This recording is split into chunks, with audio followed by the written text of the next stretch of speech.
Hi, everyone. This is Martha with Quality Driven, and I'm going to start this employee engagement webinar.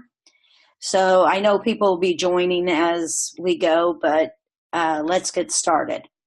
Okay. So last night in the Quality Driven group, I posted this assessment, and it's just a worksheet that I posted it because I just want you to think before I talk today. And if you didn't, no big deal, but just do it later. But I wanted you to think about where you're at right now. And I think sometimes it's easy when you hear some of the answers that you will say, oh, yeah, I do that. But I wanted you to think about it before I go through things, and then again, take it afterward. And then I really recommend you take it every 3-6 months to see where you're at, and hopefully moving forward on these things. And again, this file is downloaded in the Quality Driven group. Okay. I actually put together this PowerPoint for a presentation a couple of years ago, and it was 2 hours long. It was in 2 sessions. So I went through deleted slides and, going to try to make it work. I will show you some of the videos because I do think they're important. But what I did is I went through the videos and just basically we're going to skim them, just do certain parts of them. Okay. So this is based on the book, The 3 Signs of a Miserable Job. And somebody told me it's been renamed to something employee engagement, which makes sense because the title really kind of turns people off and they're not interested in reading it because of the title. And it's a great book. Okay. So just quickly, we know this, the cost of people being in a job they don't like, bottom line is they're going to leave us, and we don't want that. So it's just so important, so expensive to recruit, train, onboard employees just for them to leave us. So we all want to get good employees and keep them. This is from some research done, and a lot of it comes from the Gallup Poll, which is it's a leading employee satisfaction poll, and asks who's responsible for job misery. And I would have told you probably all of these, but the answer is the manager. And if you think about it, what that really means is that the person that employees directly report to, that first line of reporting is really the most important. So for me, I'm not at my office very often at all. And for me, I need to know that, yes, I can put things in place, but it's really, really the office manager, the field manager that have the most influence on whether employees are happy and stay with us. So the burden goes on them. Okay. So the Gallup poll, I talked about that. Number 1 reason people leave jobs is because they don't feel acknowledged by their managers. And I've heard Liz talk about this as well. It's easy for us to say people leave for money, and sometimes they do. Sometimes they do. And certainly in our field of work, for maybe a less physically demanding job, but that's why it's so important for those of us that run maid services that we really make the job more than just money. Someplace that they feel good about themselves when they come to work. And we work pretty hard to do that in our company. Okay, so the 3 signs of a miserable job. The first sign is anonymity. And that means that employees feel like they're just a number. We don't really know anything about them or care about them. So I put things like, when a brand new employee comes in the first day, how do you greet them? Do we keep track of them? Do we check in on a regular basis just to have a talk? We have to make them feel like their presence at the company is about more than just getting jobs done. And that's a struggle, there's no doubt. I put, do we know what their goals and dreams are? And I just jotted down this morning the Dare to Dream program. So if you were on that webinar, gosh, time flies. I think that was last week. I'm not sure. But if you were on that webinar, we talked about Kathy Gage and George Gage talked about the Dare to Dream program based on the book, The Dream Manager. And it's really about helping your employees find a purpose, and that ties in really closely with anonymity. So if you weren't able to be on that webinar, then there's I think it's in Quality Driven that I posted it. And then of course, Kathy and George will be at our conference, our Quality Driven conference. Okay, first video. And let me know if you can't see this. Oops. Let's see. I'm not going to play the whole thing. When I think about a manager taking interest in an employee, I really think about something that happened with me 22 years ago. It was a sporting goods shop, and what really made it different was that the manager really focused in on each one of the people that worked for him. So when I first started, we had a dialogue, and it came out that I was in scouting and that I loved camping, and I knew a lot about the equipment. And immediately he assigned me to the camping section of that sporting goods shop. And why that was important was I became successful very quickly. I liked it so much, I actually recruited a friend, and my friend was really involved in hunting and fishing. Well, that manager pulled that out of him, and of course he was assigned to that particular area. Now this had a big impact on the whole store, because mostly people would stay maybe 2 or 3 years within this industry. That particular location, you would have tenure of maybe 4 or 5 years. In fact, I was almost through my entire college career out at that particular sporting goods shop. And other things were made available as I became interested in skiing. The opportunity to mount skis, train on skis, to do that extra service became an option. And what he did is he tied, of course, our compensation to each certification we received.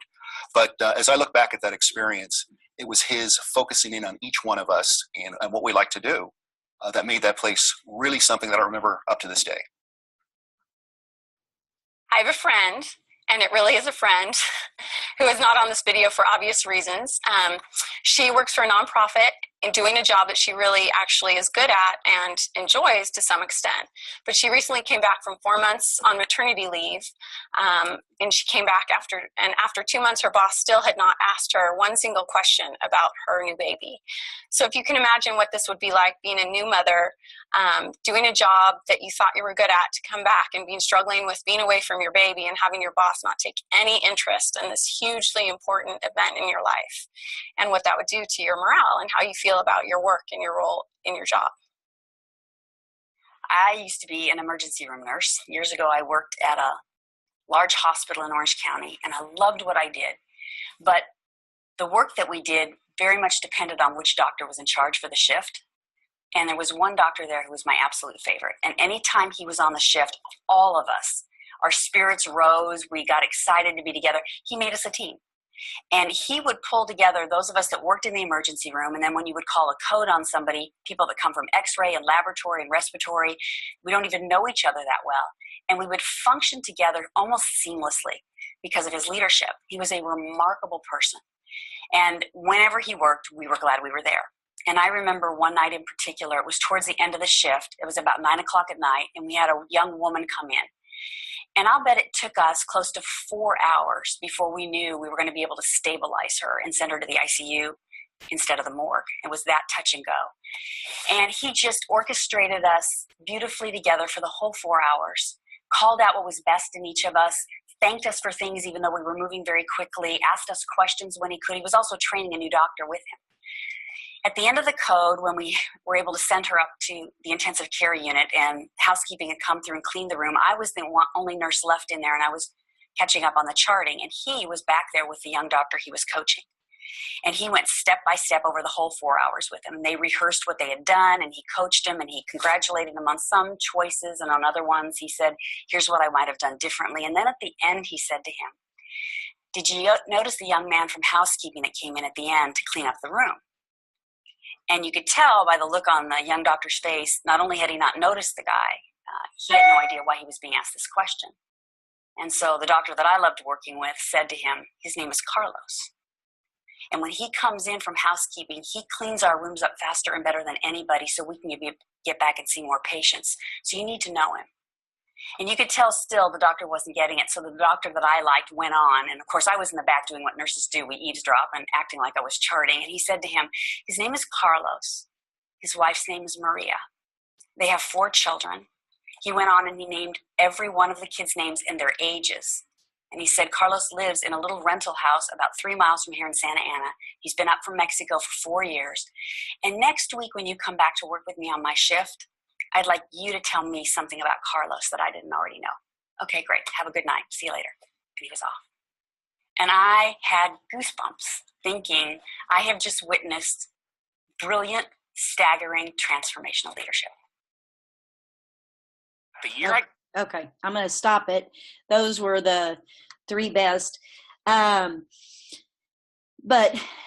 that is I feel like those videos are important because it really describes what anonymity is. You know, making sure you know something about the employees and letting them know they're important. Like that example of the person coming back from maternity leave, first child, and you know, what does she want to talk about? She wants to talk about that baby she left and wants to know that people care about her other than just putting in the work. So I think those are pretty powerful. Okay. Importance of overcoming anonymity. I'm just scanning. Pretty much we've gone over that. And these are from the book. These are outlined from the book. But anyway, you know, the bottom line is managers who do not demonstrate an interest or care leave an emotional gap that no amount of money can fill that gap and make that a fulfilling job. Okay. The second sign is irrelevance. Okay. That's just the sense that the work you're doing has no real impact on the lives of others. So in other words, what you're doing every day, it doesn't really matter to anybody. You're just putting in your time. So, importance of overcoming irrelevance. You need to know, everyone wants to know that their work makes a difference. You need to understand how your work impacts others. And, you know, so in our world, we know that the clients, you know, we'll have clients that say, oh my gosh, they did such a wonderful job. Or, you know, we get feedback where they say, you know, you don't know what a blessing you all are to me, you know, or you've saved our marriage, or, you know, we hear those things, and hopefully we are passing those along to the employee. But the other thing they need to know is that, like, you know, for high performers, when they're getting what we call all golden greens, when they're getting good scores back, how much easier that makes the job for the office manager, the field manager. I mean, they need to know those things, that they need to know from managers that, hey, you make my job easier. And sometimes they just don't realize how true that is. And we all know it's true. We just don't say it enough. So anyway, just whether it's client feedback or feedback on how a person helps the company run, they need to hear the feedback to know that they matter.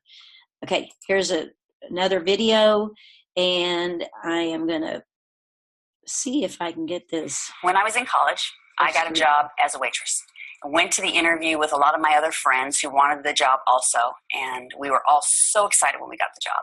We went to work excited, and about 2 weeks into that job, it turned from being a job we were really excited about to something we just started grumbling about. And it was really easy. At first, we grumbled because the clients at the restaurant would move the salt shakers around and leave a mess on the table, or the Cheerios would be spilled from the kid there. We'd grumble when they stayed at the table too long. We'd grumble if they came in right before closing time because we wanted to go home. And pretty soon, this job that we had looked forward to just turned into kind of a drudgery. And we had a boss who didn't like that about us. And at a staff meeting one day, he didn't even address that particular issue, but he sat us all down and he reminded us about why he went into the restaurant business in the first place. And he said, when people come in here, this is the highlight of their day. They may be on a break for work, for lunch, and they're here either having a meeting or just taking a break from work. They might be here celebrating a birthday. They might haven't seen a friend for a long time and they've come in to enjoy this meal. And we provide a place where they can have a great meal and a great time. And he said, here's what they're going to do when they come in. They're going to come in late. They're going to stay a little too long at the table because they're having a good time. They're going to move the salt shakers around and leave messes on the table. And that's all okay. Because the less they can think about what that causes us to do, the better time they're going to have. And so our job now becomes providing a place for them where they don't have to worry about that stuff. And then he started telling us stories about the people that came in. And he specifically knew, he would spend a lot of his time working the floor and talking to the people. And he would say to me, Nancy, do you remember the 2 gray-haired ladies you served yesterday? Yeah. They were here. It was one of their 82nd birthday. And all of a sudden, the context and the stories and the people became our focus and not us as workers. And we stopped thinking about, are we too hot? Are we too busy? And we started thinking about the people that we were serving. And one of the phrases I think of when I look back on that time in my life is he reinstilled in us the nobility of service and what it means to serve people and how you lead people well when you connect the way that they're serving people with the work that they do. And it changed the texture and tone and culture and environment of that restaurant. And we would get to work and we'd be excited to do our jobs. And we'd find each other in the back room after we'd bust tables telling each other about a birthday we had helped celebrate. And it just changed the way I went to work and how excited I was to be there. Okay. I'm going to skip to the final one. The world, but I worked for her, and she came back once from a meeting. Couldn't believe she said this. She said, hey, Pat, you know that report you did? You really made me look good. I thought, you know how it made me feel? Made me feel awesome. I wanted to keep making her look good because I wanted to know I was making a difference in someone else's life, and even just one person. See, all of us want to go to work and go home at night and say, I made a difference for someone. Sometimes it's wonderful and idealistic and public, and sometimes it's small. But our job as leaders is to help them figure it out. Okay. Sorry about the sound being off from the actual talking. I don't know why it's like that. I don't remember it being like that. But anyway, you get the idea. Okay. Last sign, in measurement. And I will tell you that we're going through these pretty fast. And then I'm going to circle back around and talk about like each one of these signs and what I do in my company to combat these. So basically I'm giving you some background on what each one of the signs are. I'm summarizing the book. And then we'll go through and hopefully give you a little bit more tangible things. So a measurement. The inability of an employee to assess his or her own level of contribution and success. So basically, where do I stand? Am I doing a good job, a mediocre job, a poor job? What's the data? How do I stand? Okay. So one more video, and we're just doing the first and second one on this. Early in my career, I worked for a consulting firm. I was fortunate enough to be hired by a pretty prestigious consulting firm, which means that everyone that I worked with came from places like Harvard or Stanford, and in some cases it had pretty prestigious careers already before they joined the firm. You would think the one thing that would characterize everybody at this firm would be that they would be pretty secure with kind of who they were, would be pretty happy in what they'd kind of attained. But the one thing that really strikes me about this company when I think back is that I never really felt comfortable with how I was doing. We didn't get a lot of feedback. You would learn after about every 6 months whether you were going to be fired or whether you were doing well. There wasn't a lot of day-to-day feedback. In fact, there was almost a secondary economy of people's opinions and thoughts about how you were doing. And so sometimes you were kind of the victim of whoever you worked for or worked with. And every little thing that they said, you would kind of hang on. But I can remember being very, very unhappy. And the thing that I can point to is I never really knew how I was doing. In high school, I got a great job at Nordstrom's, which was one of the best jobs you could have at that time for someone that age. And it was great for many reasons. The beautiful store and the fun clothes and the great pay and benefits. But one of the things that kept me coming back year after year was the fact that we could measure our performance. Nordstrom's known for customer service, and there's ways to measure that throughout the day. And it's so fun to see your numbers, see how you're doing. Your manager is able to give feedback, written feedback, customers give you feedback, and the upper management oftentimes reads things out loud at the end of the day about a great sale or a great customer story, and that's the things that keep Nordstrom employees happy and coming back year after year. Okay. All right. So those both really tie into things that we can do. Okay, so questions. These are questions to ask yourself. How much do you know about your employees? How often do you engage with them about their personal lives? How often do you discuss how their work impacts other people? Whether that be clients or other staff members. Have you helped each of them establish clear, meaningful way to measure their success in the company? Okay.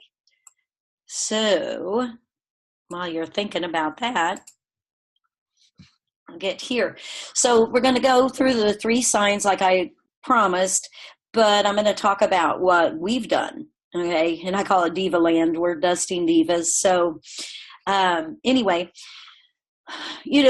one thing that I used to be pretty bad about, and, I have to say with quality driven, I've fallen back in some bad habits because I'm not as checked in dusting divas as I was.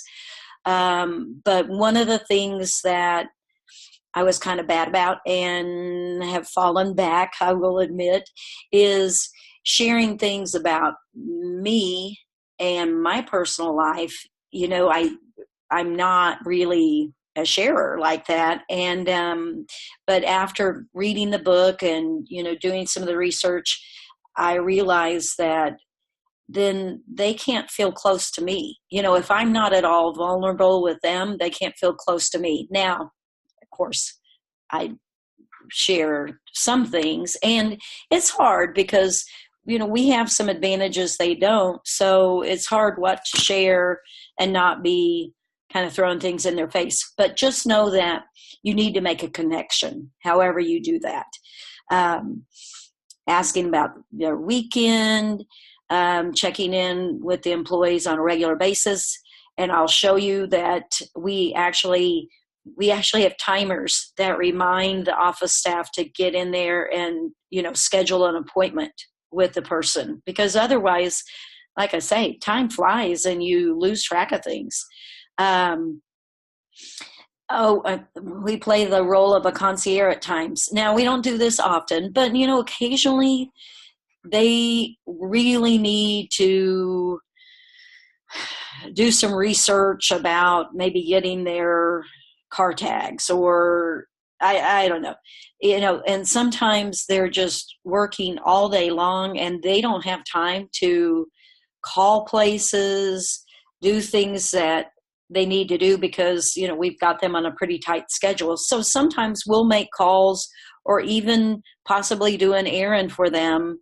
And that's our way of showing that we care about them and we understand that, you can't be 10 places at once. So we have in our office a career ladder posted, and I'll show you an example. I'm actually updating it right now because it has old hourly rates and so forth. But basically, it's just out in the office for everybody to see. Here are the requirements for a team member, team leader, field manager, etc. The pay scales and, what qualifies you.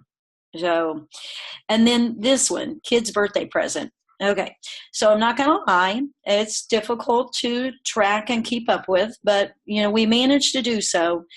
And the reason that we do this, we just give, just very small gifts, and I've got some pictures I'll show you, but very small gifts, $5 or less kind of thing. And the reason we do it is because when we interview employees or applicants, we ask a question: what are you most proud of?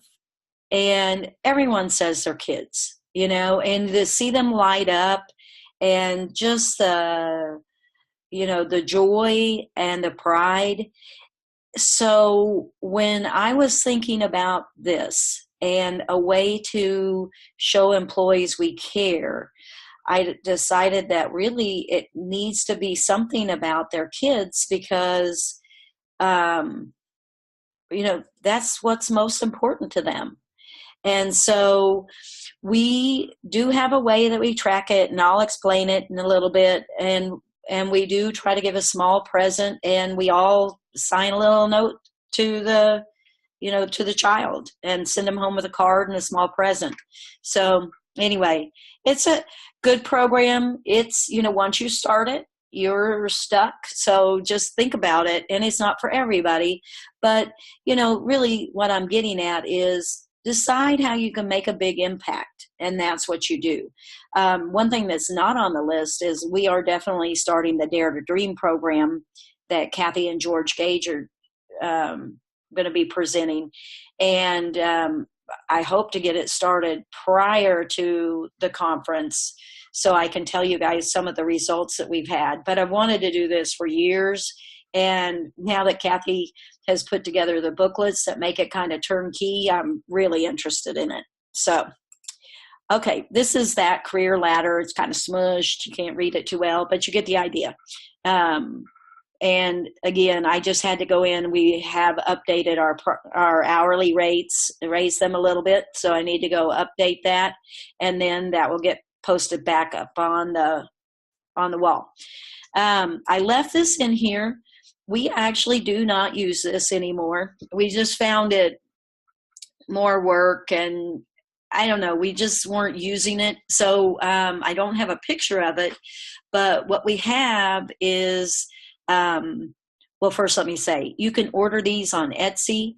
I did get the idea from Liz Trotter. She has something similar, and they're just little wood discs that have the employee's name and, their birth date. So not the actual year, but their birth date. And then it will also, I don't remember which is which, but we also have their anniversary date. So that will be in here as well. So we'll know, because honestly, I like to celebrate their anniversary almost more than the birthday because we do the kids' birthdays. So this is a way you can do it. We found that just doing a big yearly calendar with the months and writing everything within the months, including the kids' birthdays, works better for us. But I did want to show you that this is an option.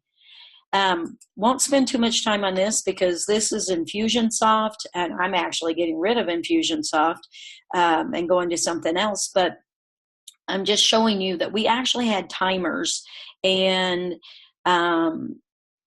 when they would fill out a form when they started, and it had like the kids' birth dates and all that, we had ways that we could track kids' birthdays, their diva anniversaries, their birthdays.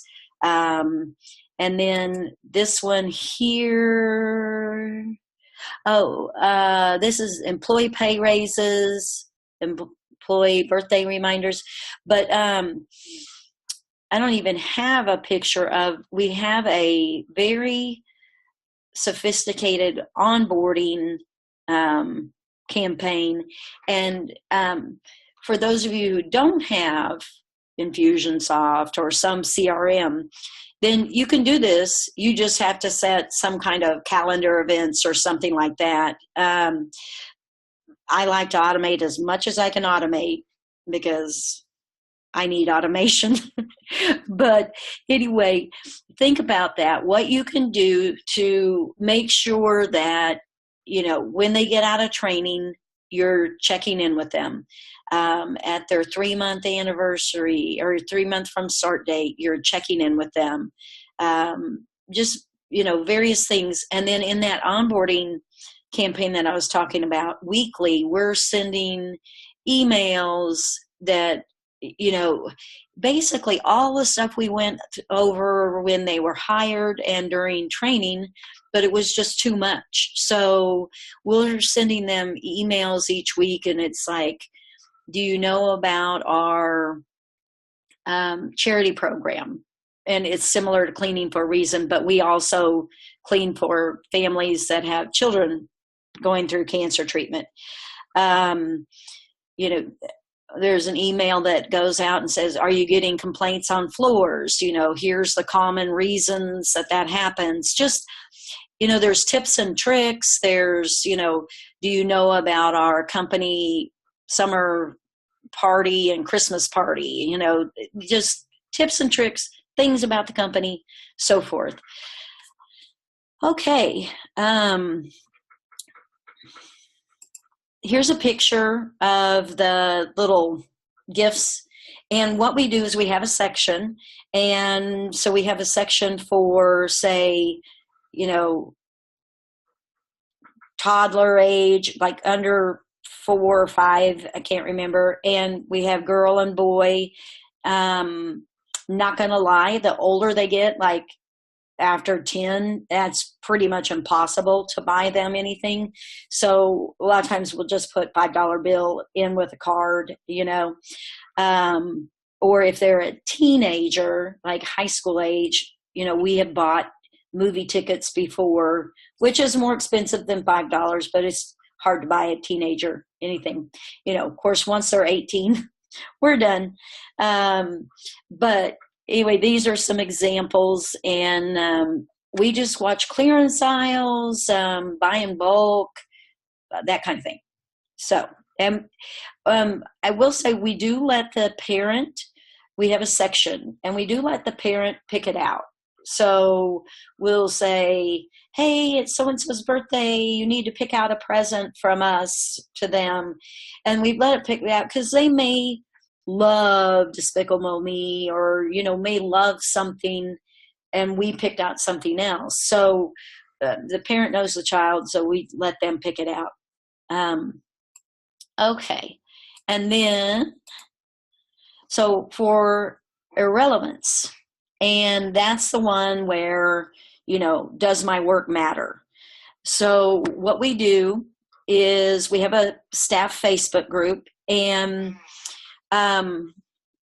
if you don't have a staff Facebook group and you're worried about starting one, I mean, maybe there's a reason for that. I guess I never really worried about starting one because we don't have really, it's not a place for any kind of negativity. I will tell you that when we first started it, we did have a girl that works for us that was not a good fit. And,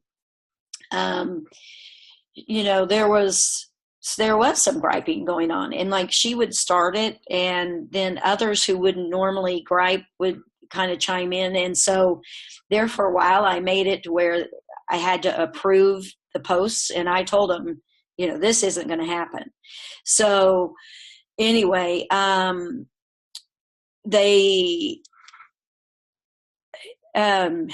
so we do have it. We go in and we post anything that is a, like a positive response. Say somebody called in and they were just gushing over somebody, and one of our cleaners, and so we'll go in that staff Facebook group and say, hey, Bradley, da da da da da, and usually put some kind of cute cartoony picture or something. We do put our paid days off in there, and any kind of celebrations, but that's where we'll put some of those comments that come in, or thank one of the employees for something they did that made our job easier, those kind of things. And now these days, because I actually did this prior to Quality Driven. So when I did this first presentation, Quality Driven wasn't up and running. So I actually left in some of the things that are the old way, just so you can see those. But we used to post the comments, like print and post the comments that we get around, or I'm sorry, that we would get from the employees or clients, good and bad, and we post those around the office. See, it's been so long, I can't even remember. But anyway, now the employees can actually, they have their own user login, and so they can go in Quality Driven and they can see those comments. And we were pretty good about getting them. Oh, we were really good about getting them any complaints, and we weren't 100% consistent getting them the good comments. So anyway, that's something that they can log in and see now. The Diva Benefit Book, that's just things like,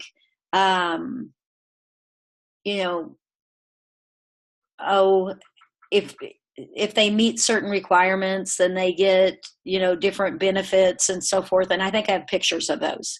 So, okay. So this is an example of irrelevance, and I added this, and then this is from Quality Driven, and I, took some of it out just for anonymity's sake. Well, whatever. Okay. So, this is just to show you. Now they can see these comments as they come in. And, like I say, we used to post and put those up, but we probably wouldn't have put Tiffany did a really good job, or, if it wasn't like a glowing thing, then we probably didn't post it. And so now they can see all of that. And that's great. I think that I know that it's really helped them. You can do it without Quality Driven. It's just a little more work, but it can absolutely be done, because I used to do it that way. Okay, so I left this in, but this is the second part of the presentation. How I told you it was broken into two sections, because we spent a lot of time on measurement. And I think measurement is a big thing for me, because that's why Maria and I developed Quality Driven. Measuring where you're at is just huge for me, and I guess it's just something to do with my makeup. But I'm going to show you some of the things, again, some of the ways we used to do it. So we used to track it on an Excel spreadsheet, and I'm going to show you how we did that. And then if you want an easier way, what it looks like using Quality Driven. Okay, a measurement. So employees want to know if they're doing a good job, needless to say. Then they need the data to measure, okay? Without tangible means for assessing success, failure, success or failure, motivation deteriorates. So, I always tell people when we're talking about measurement and why it's important, if you think back to school, you always wanted to know, like I loved, and maybe it's just me and I'm weird, but I always loved to know, like when I got a score, when I had a test and, maybe I scored an 85, I would want to know, okay, what was the low score? What was the high score? And what's the average? Because I want to know where I stack up. And I equate like quality score measurement that way. Because if the top score is a 91 and I got an 85, I'll think, oh, that's pretty good. And if the average was a 72, I'm thinking, yeah, I'm doing really well. But if the average is, say, an 84, I'm like, that's not very good. So anyway, that's how I equate it and why I think is important. I think most of us, it's just human nature that we like to know where we land and are we doing a good job. Okay, so we determined people in our company want to know these things. How many absences do I have? How many paid days off have I earned? How many gold stars, which excellent ratings have I earned? What's my quality score? How much money did I make? So we have a process for all these. Now the absences, that's a little bit hard because there's really no good way they can access that. But here's what we do.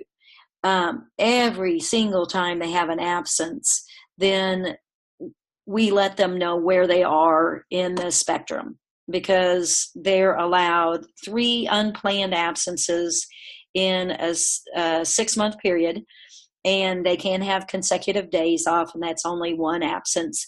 But anyway, what we do is, each time they call out, we'll let them know. We don't do it when they call out sick, but like the next day, we're going to let them know, okay, so you've used 1 of your 3, and we do let them know. And in our meetings, in our office meetings, we track that, and we want to know how many people we have, right there at the edge, and just making sure everybody is very aware.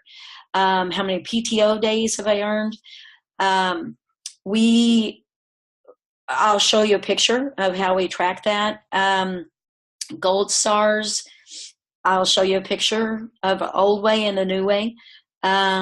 What's my quality score? Now, we used to have to take an Excel spreadsheet and calculate that and post it. And I do have some pictures of how we used to post it for those that want to do it that way. How much money did I make? Well, if you use QuickBooks or Gusto or anybody, most everybody allows you to let your employees log in and look at their pay. And then we also, and I'm sure most everybody does this, but we also print off like the houses that they did, their hours and so forth, and they sign off on a timesheet before we calculate payroll, so they know. We have that all available to them. How many absences do I have? You can track on an Excel spreadsheet. Already talked about that. Okay. We are currently not doing Diva Dollars, but I left this in here. So Diva Dollars are like Made Bucks. Liz has that program, and many people have taken that on. But when we were doing it, we actually would print this out like a check, and each week they would get a check, and then when they wanted to redeem it for something, they would come and bring us their check, and then we would write down how much they had left or whatever. But I liked it that way. They were responsible for keeping up on it, and I liked it that way because they couldn't pass off the made bucks or whatever to somebody else. So okay, how many PTO days do I have? For us, and I stole this from I don't know, Diana Henley, Laura Smith, I think, was doing it. I'm not sure who did it first, but we took it and ran with it.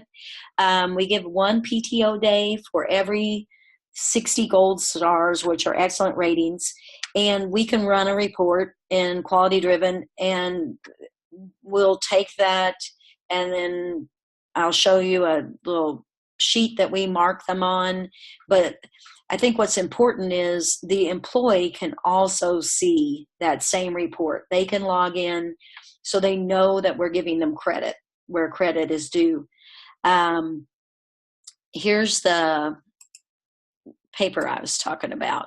So we update it weekly, and we'll go in and write dates that it's updated. With the software, it's easy to run, so we'll do it more often than we did back then. This really was about, we would have to take it off the Excel spreadsheet and then put it on here. We still, even with the software, we still do this sheet, and we have them all posted on a wall. We still do it, and the reason we do it is because the employees like a visual, and it's just a visual for them. This sheet is 120 stars, so there's 2 paid days off on that, and we draw a line when they've got the one, and we have a way to record it in our scheduling software when they are awarded one, and then when they take one. Because most of you know, I don't give out vacation days. This is how they earn their paid days off. Okay. What's my quality score? Okay, so back, you can do this so many different ways. You can use SurveyMonkey and get scores back, and then put those scores into an Excel spreadsheet. And then, what we used to do is weekly we would go and then post those scores. So this is how we used to do it. We would post that on the wall, and this right here, this is the gold 4, 3, 2, 1, and we had the client names on a little foam magnet, and we had a place where we kept all the client names, and then we just move them around as the scores came in, and so it worked. This is how we did it prior to Quality Driven, and I felt it was important to leave that in here because, this isn't a webinar about quality-driven software. It's a webinar about the 3 signs, and one of them happens to be measurement, so it does come into play for sure.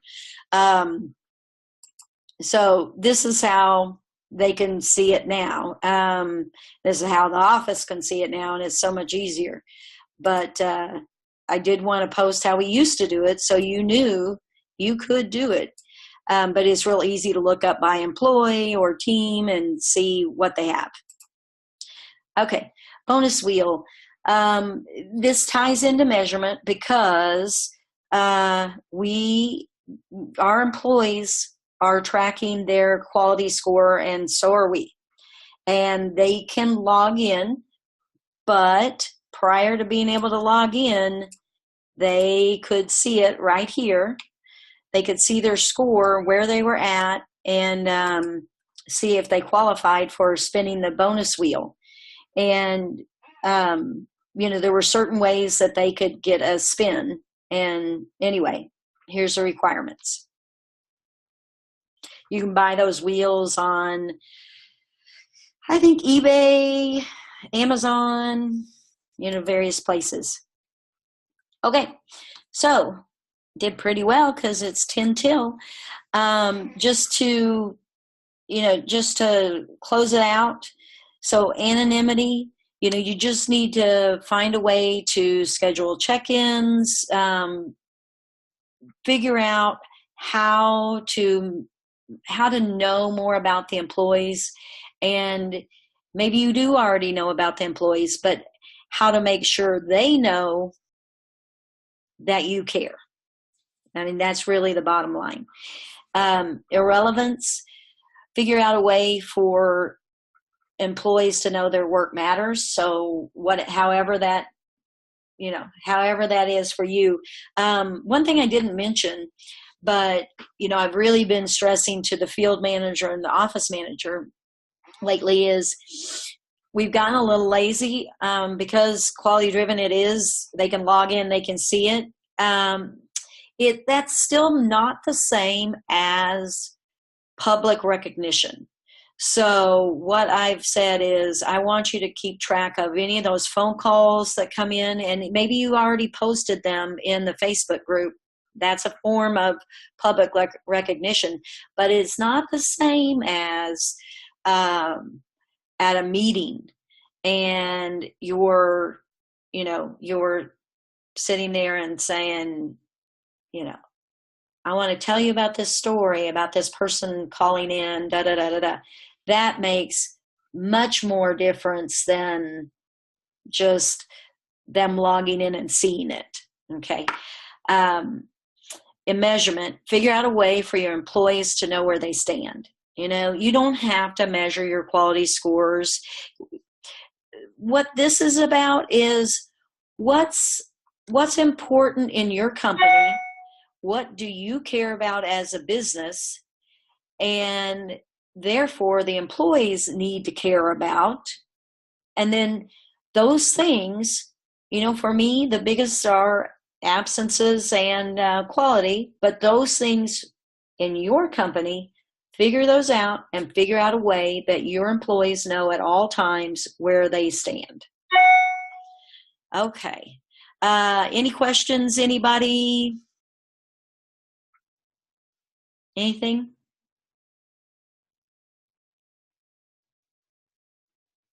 Okay. All right. Well, I am going to end it then, and I appreciate it, and we'll talk to you later.